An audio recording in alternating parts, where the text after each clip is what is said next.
एक दिन काम खत्म करने के बाद बादशाह अकबर को अपनी बचपन की एक पहेली याद आ गई जो कभी उनकी माँ ने उनसे पूछी थी। उन सुनहरी यादों को ताज़ा करने के लिए उन्होंने वही पहेली अपने मंत्रियों से पूछने का निश्चय किया। सभी लोग ध्यान दें। बताओ इस पहेली का उत्तर क्या है। एक ढक्कन ऊपर, एक ढक्कन नीचे और बीच में एक तरबूज खुद को काट रहा है। ये सुनकर सभी मंत्री उलझन में पड़ गए। कोई भी उस पहेली का अर्थ नहीं समझ पाया। वैसे तो अकबर को बाकी मंत्रियों से ज्यादा उम्मीद नहीं थी, लेकिन जब उन्होंने बीरबल को भी परेशान देखा तो बोले, बीरबल, तुम तो पहेलियों के उस्ताद हो, मुझे तुमसे तो उत्तर की उम्मीद है। बीरबल ने कहा, महाराज, सच कहूं तो इस समय मेरे पास भी इसका उत्तर नहीं है। ये सुनकर सभी दरबारी हैरान रह गए। जिस बीरबल को उसकी बुद्धि के लिए जाना जाता था, उसके पास भी उत्तर नहीं था।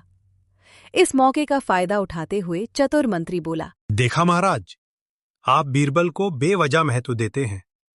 उसकी बुद्धि कुछ खास नहीं है, सब दिखावा है। ये सुनकर बीरबल का स्वाभिमान जाग उठा। उसने कहा, मंत्री जी, मुझे इस समय उत्तर भले ही ना पता हो, लेकिन मैं कल सुबह तक इस पहेली का उत्तर जरूर खोज लूंगा। और अगर तुम असफल हुए तो मैं सलाहकार पद से इस्तीफा दे दूंगा। ये मेरा वचन है। कृपया मुझे अनुमति दीजिए महाराज। बीरबल उत्तर की खोज में दरबार से निकल पड़ा। उधर चतुर मंत्री मन ही मन हंसते हुए बोला, इस बार बीरबल खुद ही एक पहेली बन जाएगा। बीरबल लगातार उसी पहेली के बारे में सोच रहा था। ऊपर एक ढक्कन, नीचे एक ढक्कन और बीच में तरबूज खुद को काट रहा है।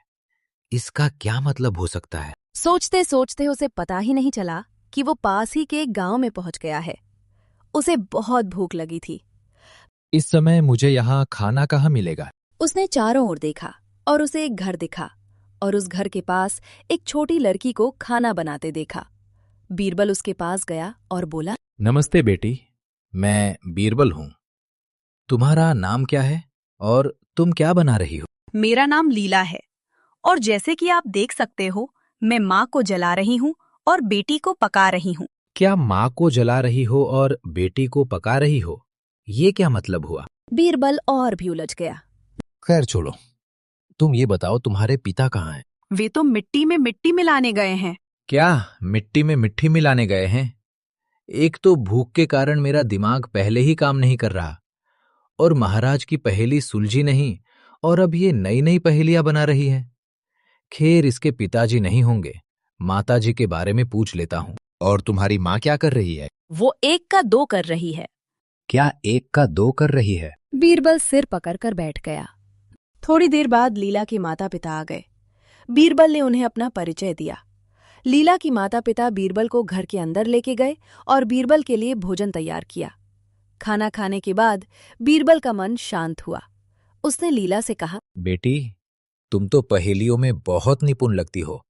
कृपया उन बातों का अर्थ समझाओ। माँ को जलाना और बेटी को पकाना का मतलब था कि मैं अरहर की दाल बना रही थी और चूल्हा जलाने के लिए अरहर की ही लकड़ी इस्तेमाल कर रही थी।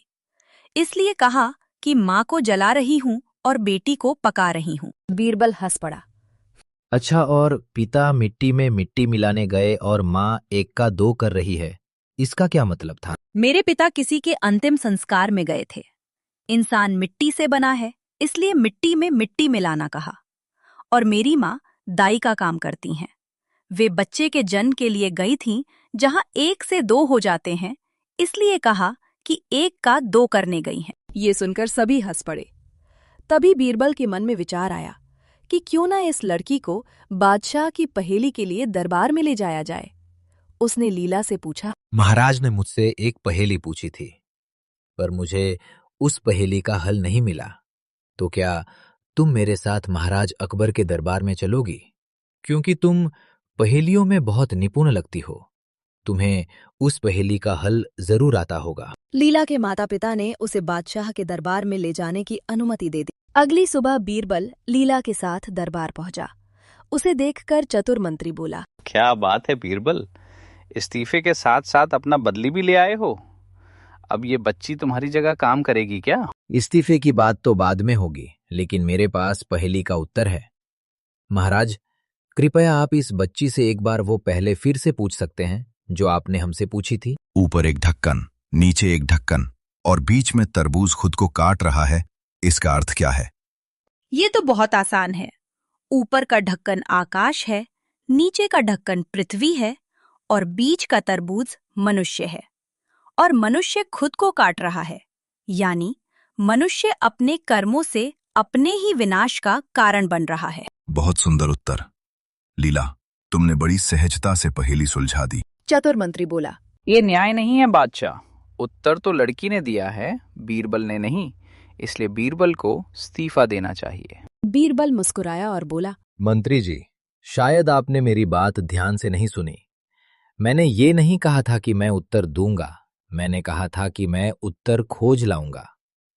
क्या आप दोनों में अंतर समझ सकते हैं या फिर लीला से ही समझवा दूं? ये सुनकर चतुर मंत्री गुस्से से भर गया और बाकी सब लोग हंसने लगे।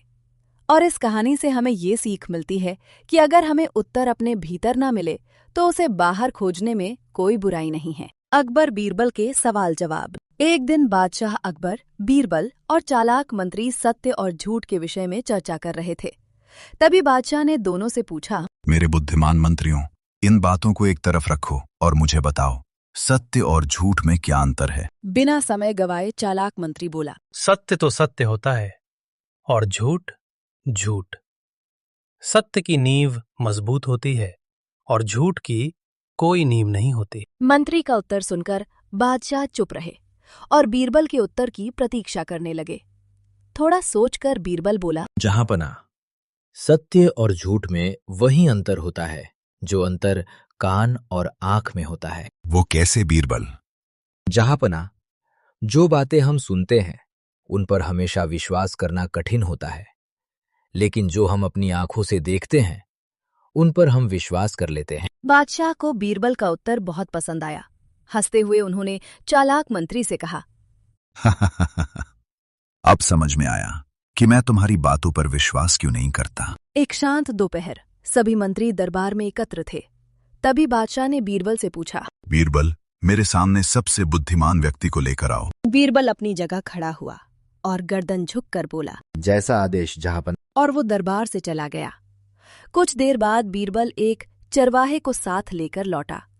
उसे देखकर सभी दरबारी चकित रह गए। बीरबल बोला, जहांपना, मैं इसी व्यक्ति को लेकर आया हूं।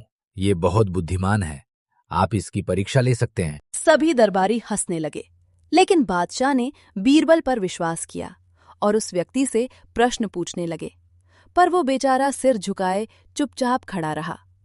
ये देख बादशाह अपना सब्र खो बैठे और क्रोधित होकर बोले, तुम किसे लेकर आए हो? ये तो कुछ बोल ही नहीं रहा। तभी बीरबल बोला, जहांपना, यही इसकी बुद्धिमानी है। इसके बुजुर्गों ने इसे सिखाया है कि राजा और अपने से अधिक बुद्धिमान व्यक्ति के सामने चुप रहना चाहिए, इसीलिए ये अभी शांत है। ये सुनकर बादशाह जोर से हंस पड़े और बीरबल की बुद्धिमानी देख के बीरबल के साथ साथ उस चरवाहे को भी इनाम दिया। कुछ दिनों बाद अकबर और बीरबल अध्ययन कक्ष में बातचीत कर रहे थे। अचानक बादशाह ने कहा, जिन लोगों के नाम के अंत में वान या बान आता है वे आमतौर पर छोटे काम करने वाले होते हैं, जैसे दरबान, कोचवान आदि। इस बारे में तुम्हारा क्या विचार है बीरबल? बीरबल ने तुरंत कहा, आप बिल्कुल सही कह रहे हैं मेहरबान। बीरबल का जवाब सुनकर पहले तो बादशाह चौंक गए, फिर अपनी हंसी रोक न सके। एक दिन बादशाह अपने मंत्रियों के साथ महल के बगीचे में तीरंदाजी करने गए। सभी मंत्री अपनी अपनी तीरंदाजी कला दिखा रहे थे, लेकिन बीरबल चुपचाप सबको देख रहा था। बादशाह ने मजाक उड़ाते हुए कहा, बीरबल, तुम तो बस बातों के धनी हो, तीरंदाजी तुमसे नहीं हो पाएगी। मंत्री मन ही मन हंसने लगे। उन्हें लगा कि अब बीरबल कोई जवाब नहीं दे पाएगा, लेकिन बीरबल कहाँ मानने वाला था। उसने कहा, जहांपना, जैसे मेरी बातें तेज हैं वैसे ही मेरी तीरंदाजी भी। ये सुनकर बादशाह और सभी दरबारी चुप हो गए। मंत्रियों को लगा यही मौका है बीरबल को नीचा दिखाने का। उन्होंने बादशाह से बीरबल की परीक्षा लेने का आग्रह किया। बादशाह ने भी सोचा कि बीरबल ने कहा है तो क्यों ना परीक्षा ली जाए। अकबर ने धनुष और बाण बीरबल को दे दिए और लक्ष्य पर निशाना लगाने को कहा। पहली बार बीरबल का निशाना चूक गया। वो बोला, ये मुल्ला जी की तीरंदाजी थी। इस तरीके से मुल्ला जी तीरंदाजी करते हैं। दूसरी बार भी बीरबल का निशाना चूक गया। उसने कहा, ये चालाक मंत्री की तीरंदाजी थी। वो ऐसे तीरंदाजी करते हैं। तीसरी बार तीर जाकर सीधे लक्ष्य पर लगा। तब बीरबल गर्व से बोला, इसे कहते हैं बीरबल की तीरंदाजी। अकबर हंस पड़े। उन्हें समझ आ गया कि बीरबल ने यहां भी अपने शब्दों को तीर की तरह इस्तेमाल किया है। एक बार बादशाह और सभी मंत्री शिकार के लिए जंगल जा रहे थे। अकबर ने पूछा, बताओ मंत्रियों, दुनिया में सबसे तेज चीज क्या है? मंत्रियों ने अलग अलग उत्तर दिए। किसी ने कहा घोड़ा, किसी ने कहा हवा, कहा पृथ्वी की गति, तो किसी ने कहा बहती नदी। बादशाह किसी भी उत्तर से संतुष्ट नहीं हुए। जब बीरबल की बारी आई तो उसने कहा, जहांपना, इस जगत में सबसे तेज चाल महाजन का ब्याज चलता है। उसका ब्याज इतनी तेजी से बढ़ता है कि ब्याज पर भी ब्याज देना पड़ता है। ये सुनकर सभी मंत्री और बादशाह ठहाके मारकर हंस पड़े। बादशाह ने उसकी बुद्धिमत्ता की सराहना करते हुए कहा, और उससे भी तेज चाल बीरबल के उत्तर की है। एक बार दरबार सजा था।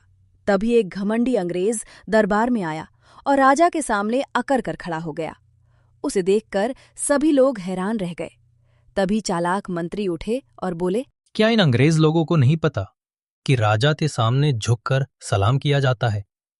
लगता है ये बिल्कुल बेशर्म हो गए हैं। ये सुनकर अंग्रेज आदमी बोला, हमें मत सिखाइए कि क्या करना चाहिए और क्या नहीं करना चाहिए। हम केवल उन्हीं को झुककर सलाम करते हैं जिन्हें हम अपने से बेहतर समझते हैं। आभारी रहिए कि हम अपने मेहमानों का सम्मान करते हैं, नहीं तो अब तक आपको अपने व्यवहार की सजा मिल चुकी होती। महाराज, अगर आप मुझे सजा देंगे तो हमारी रानी विक्टोरिया को इस राज्य पर हमला करने का बड़ा कारण मिल जाएगा, और मुझे उम्मीद है कि आप हमारी ताकतवर फौज, जिनके पास आधुनिक हथियारों से युक्त सेना है, उनके खिलाफ युद्ध नहीं करना चाहेंगे। हमें युद्ध की धमकी मत दीजिए। ऐसी बात है तो मैदान जंग में आइए, देखते हैं आपके सैनिक कितने ताकतवर हैं। मैं यहाँ इसीलिए आया हूँ। इसका क्या मतलब है? मेरा मतलब है कि समझदारी हथियारों से ज्यादा ताकतवर होती है, और मैं यह देखना चाहता हूँ कि आपके राज्य के लोग हमसे ज्यादा समझदार हैं या नहीं। आप ये कैसे साबित करेंगे? ये बहुत आसान है। आपको बस मेरी 2 पहेलियां सुलझानी होंगी।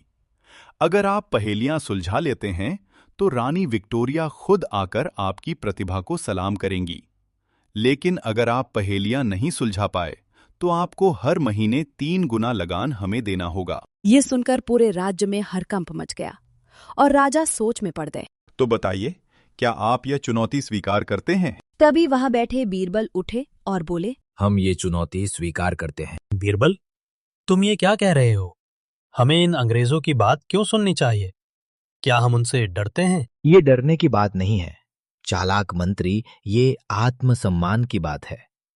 राजा अकबर के सामने इन्होंने जो व्यवहार किया है उसकी सजा यही है कि ये राजा को सलाम करे। तभी हमारा आत्मसम्मान जीतेगा। महाराज, मुझ पर भरोसा रखिए, मैं उनकी पहेलियां सुलझा दूंगा। और अगर तुम नहीं सुलझा पाए तो तुम्हारी एक गलती हमें 3 गुना लगान चुकाने पर मजबूर कर देगी। चालाक मंत्री, हमारे पास और कोई विकल्प नहीं है। महाराज, बस मुझे अनुमति दीजिए। मैं तुम्हें अनुमति देता। बहुत अच्छा। तो मेरी पहेली है, मैं हर जगह हूं, लेकिन कोई मेरी सही जगह नहीं बता सकता। मैं पूरी दुनिया में घूमता हूं, हर कोने में जाता हूं। मैं उन जगहों पर भी जा सकता हूं जहां कोई और नहीं जा सकता। मैं असीमित हूं। मैं आकाश में भी घूम सकता हूं। धरती और पानी भी मुझसे डरते हैं।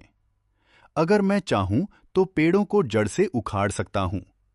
कोई मुझे पकड़ नहीं सकता, कोई मुझे देख भी नहीं सकता। फिर भी मैं दुनिया के लिए बहुत जरूरी हूं। बताओ, मैं कौन हूं? ये तो बहुत आसान पहेली है।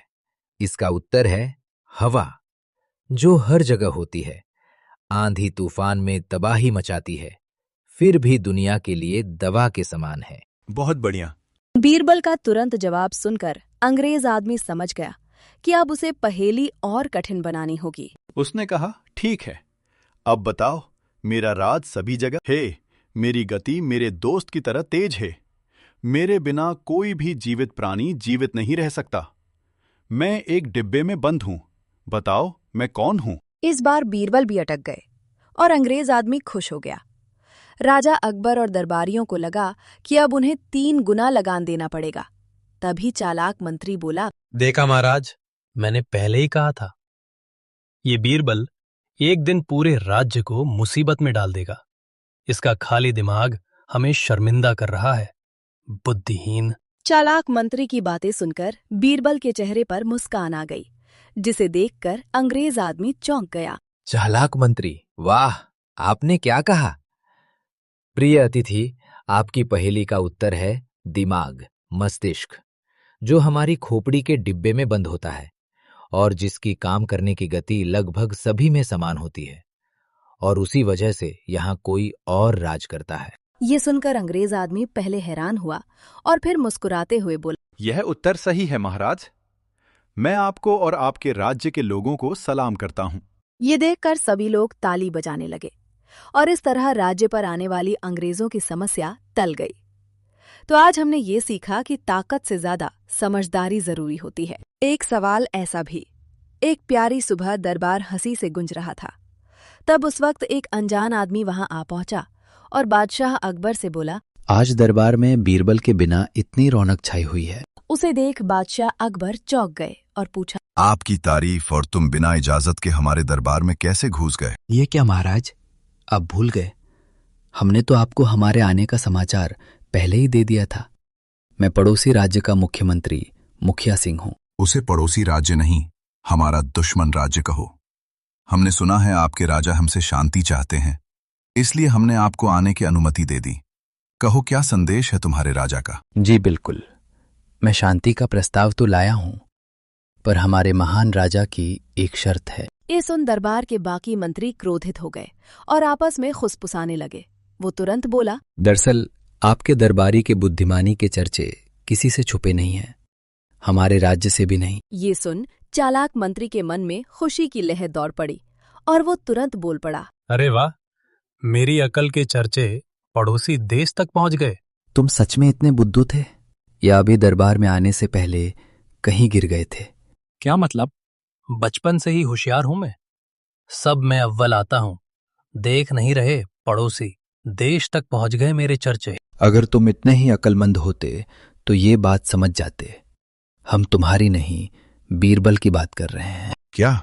अगर आप दोनों की बेअक्ल की बातें खत्म हो गई हों, तो हम मुद्दे की बात पर आएं। क्या शर्त है हमारे दुश्मन राजा की? बात ऐसी है महाराज की, आपके प्रिय बीरबल की चतुराई के किसे दूर दूर तक हवा में उड़ रहे हैं। बस फिर उड़ते उड़ते खबर हमारे राज्य पहुंची, पर हमारे राजा का मानना है कि सारे राज्यों में हमारा दरबारी, खासकर कि मैं, सबसे ज्यादा बुद्धिमान हूं। इसीलिए उन्होंने मुझे बीरबल को चुनौती और आपको शांति का प्रस्ताव देने भेज दिया, क्योंकि वो ऐसा नहीं मानते हैं कि बीरबल सबसे चतुर व्यक्ति है। ठीक है, अब शर्त क्या है बताओ। शर्त आसान सी है, मैं बीरबल से कुछ प्रश्न पूछूंगा।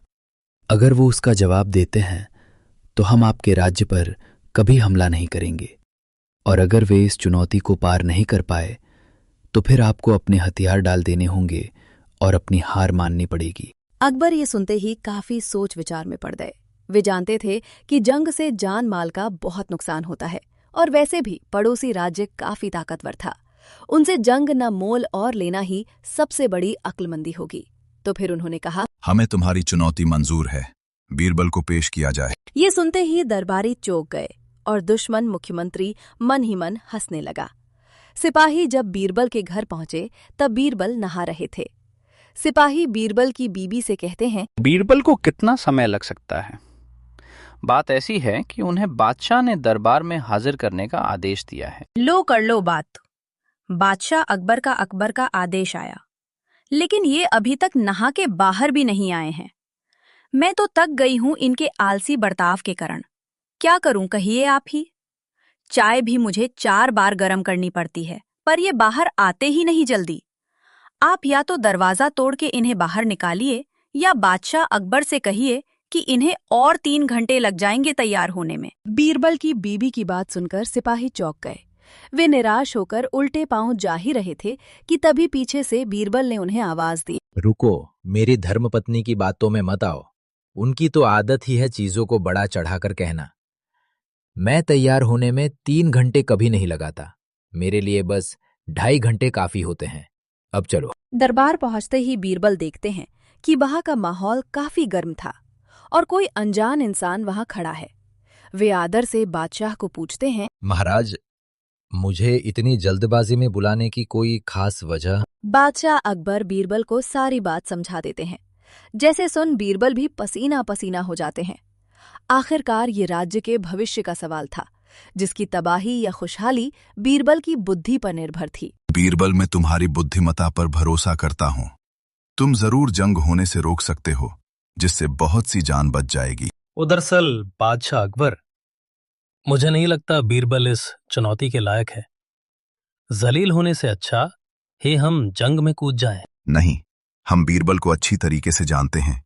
वे बिना हथियार उठाए किसी भी चीज पर जीत हासिल कर सकते हैं। बादशाह का इतना भरोसा देखकर बीरबल भावुक हो गया और उन्होंने उस चुनौती को स्वीकार कर लिया और दुश्मन मुख्यमंत्री से कहा, कहिए, क्या सवाल है?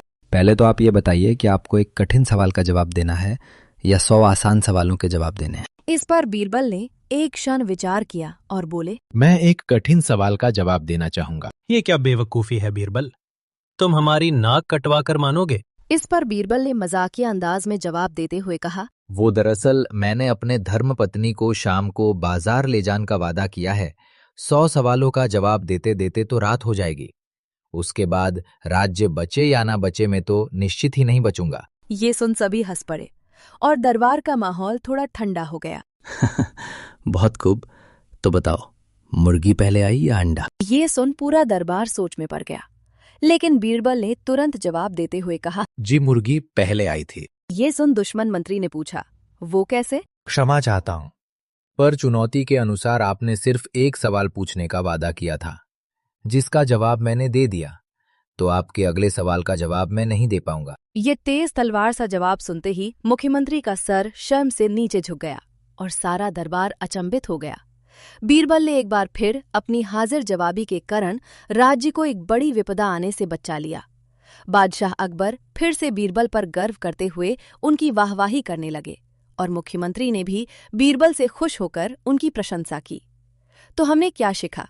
यही कि मन की उपस्थित जटिल समस्याओं को बेहाल करने में मदद करती हैं। तो दोस्तों, इंडिया टून की ये वीडियो आपको कैसी लगी कमेंट में जरूर बताएं और ऐसी इंटरेस्टिंग वीडियो देखने के लिए इंडिया टून चैनल को सब्सक्राइब जरूर करें।